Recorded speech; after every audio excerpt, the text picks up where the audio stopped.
Olá! Hoje a gente vai mergulhar fundo num dos temas mais centrais da fé cristã, a salvação. Vamos explorar o que as Escrituras dizem sobre aquela afirmação de que o único caminho para a vida se encontra em Cristo. Vamos nessa? E para começar, vamos direto à pergunta que talvez seja a mais fundamental de todas, né? Qual é o único caminho para a vida de verdade, com V maiúsculo? Será que existe só um? A Bíblia, olha, ela é bem direta sobre isso. E a resposta vem direto da fonte, nas palavras do próprio Jesus. É importante notar que ele não diz "eu sou um caminho", como se fosse uma opção no cardápio. Ele diz "eu sou o caminho". É uma afirmação bem forte, né? E é daqui que a gente parte. Mas aí fica a pergunta: por que precisa ser um caminho tão exclusivo? Para a gente entender isso, precisamos dar um passo para trás e ver qual é a condição de todo ser humano. Sabe, antes de procurar o remédio, a gente precisa saber qual é a doença, certo? E as Escrituras fazem exatamente isso. Elas nos dão um diagnóstico, uma condição espiritual que é de todo mundo, sem exceção. Então, que condição é essa? Qual é o nosso ponto de partida espiritual segundo a Bíblia? A resposta para isso é o que mostra por que a salvação é tão necessária. E a resposta é direta: todos pecaram. A ideia é que a gente ficou aquém. Sabe quando você tenta alcançar algo e não consegue? É essa imagem. A gente não alcançou o padrão da glória de Deus. E o ponto-chave aqui é: isso vale para todo mundo, ninguém fica de fora. Para reforçar essa ideia, o livro de Gálatas diz que a Escritura encerrou tudo debaixo do pecado. É como se fosse uma cerca, sabe? Ninguém escapa. E se o problema é universal, a solução, bom, ela precisa ser igualmente poderosa, não é mesmo? Ok, então se a condição é universal, a consequência também tem que ser. E a Bíblia é bem clara sobre qual é o resultado inevitável disso tudo. O que se ganha com o pecado? É interessante que a palavra usada aqui é salário. Salário é algo que a gente recebe por um trabalho, é o que a gente merece, né? Então, o que a gente merece por causa do pecado? E olha só que contraste absurdo.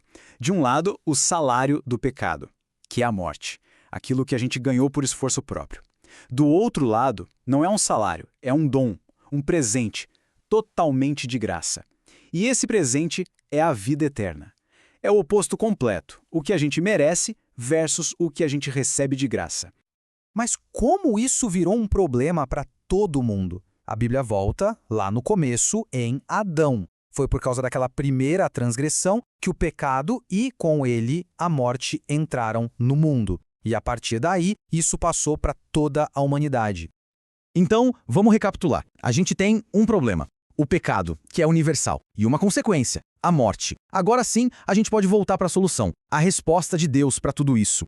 E aqui está o resumo da missão de forma super direta. Cristo Jesus veio ao mundo para salvar os pecadores. O propósito dele não era ser só um bom exemplo ou um professor, era ser um salvador, para resolver exatamente aquele problema que a gente acabou de ver. Certo. Mas onde a gente encontra essa vida eterna? O apóstolo João deixa claro que não é uma ideia, um conceito flutuando por aí. A vida, ela está em uma pessoa. Está no Filho, em Jesus. Beleza? Se a vida está em Cristo, a próxima pergunta lógica é: como alguém obtém essa vida? Como se recebe esse presente? Vamos ver agora como se acessa essa nova realidade. E a pergunta é super importante. A gente não está falando de seguir uma lista de regras, mas de receber uma pessoa. E o que acontece quando alguém recebe o Filho? O que a pessoa ganha com isso? E a resposta é preto no branco. Quem tem o Filho tem a vida. Quem não tem o Filho de Deus não tem a vida. Simples assim. Não existe uma terceira opção aqui. A vida eterna está totalmente conectada a ter um relacionamento com o Filho. E essa mudança de não ter para ter a vida, a Bíblia chama de novo nascimento. Pensa bem, não é uma reforma da casa antiga. É construir uma casa totalmente nova. É começar do zero a partir de algo que não estraga, a palavra de Deus. E como é viver essa nova vida na prática? O apóstolo Paulo diz que é uma vida baseada na fé no Filho de Deus. Não é mais sobre a nossa própria força, mas sobre confiar naquele que nos amou a ponto de se entregar por nós. É uma caminhada de confiança dia após dia. Mas olha só, a história não termina aí. A salvação não é só sobre ser salvo da morte. Tem muito mais. Existe uma promessa para o futuro que é simplesmente incrível. Vamos ver agora qual é o status e a herança de quem recebe essa nova vida. Para entender essa herança, a gente precisa fazer uma pequena viagem no tempo.